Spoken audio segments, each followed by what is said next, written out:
What's going on, everybody? I'm Jeff Carpenter with Readylight Media and Next Level Workshops. And in this video, I'm going to explain what the best background color to use when you're adding color to your background with gels.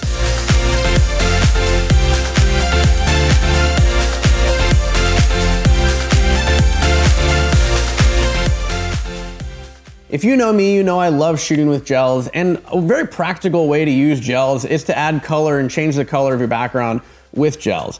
And I get the question a lot, what the best background color to use is. So today I want to just run through what I think is the best options. Really, you want to use a very neutral color. So we're going to go over what white does, what black does, and what gray does, and which one I think is the best option for you to have. So let's jump into Set.A.Light 3D. It's one of my favorite programs to kind of demonstrate this kind of thing. So let's jump in, and I've just got a set already going here. And it's just this one light setup for now because I've got this background light turned off. But we also have a white background, which is a white seamless.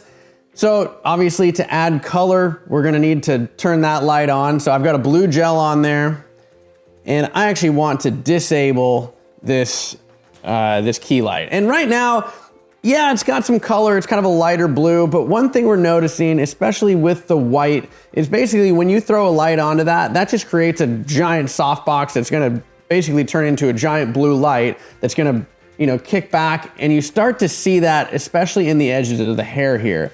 So one thing that is a better option is to use a darker background. So let's go ahead and change this background color to gray and just see how that looks. And you can see it's still pretty light because gray is going to absorb some and it's going to kick some back. But if we go all the way to black, you're going to start to see a lot of really deep saturation. And right now I've got this light, it's at 250 watt seconds. It's a kind of standard power for a light. But you can see right away by adding a darker color in the background, or a darker background rather, you start to get a lot more of a deep saturation in the background. So let's go back to white. You can still get a saturated look with a lighter background just by turning the power down. And that looks pretty good. So let's go ahead now, we've got this white background. Let's go ahead and add in our key light. And I want you to pay attention to what happens to the background when I add this key light in. Now you start to see, let me toggle that back off again real quick. In the background, it's really nice and saturated here, but when I add that light, what happens? We lose that saturation. And this is happening because basically this key light here is actually illuminating the background. So if I disable this, we can see that there is some of that light in this background is actually getting illuminated by the key light. And that's kind of a similar concept as if you were mixing in this case, a blue paint with a white paint, you're gonna get a very desaturated blue. So a couple ways that we can get rid of this is we're gonna move basically our camera, our subject, and our key light back. And if we move this back,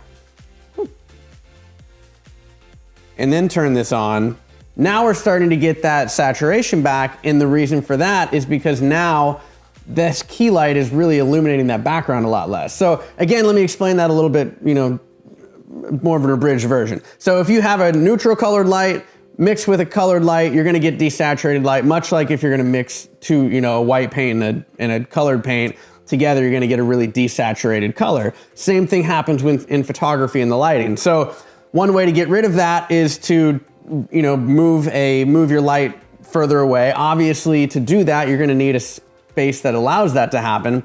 So let's move these back a little bit. And let's turn this back to white. So now again, we're back at white, we're back in the same position. We've got that kind of desaturated background. So obviously when you add the gray in there, that's gonna start to add a bit of saturation. But again, you still have a little bit of illumination on there. Not a lot, but a little bit from that key light. So if you're dealing with a minimal space, like I don't have a ton of space in my studio here. So if you have a minimal space and not a lot of space to work with, I would recommend going with a darker background because that's actually gonna allow you to get a much deeper saturation.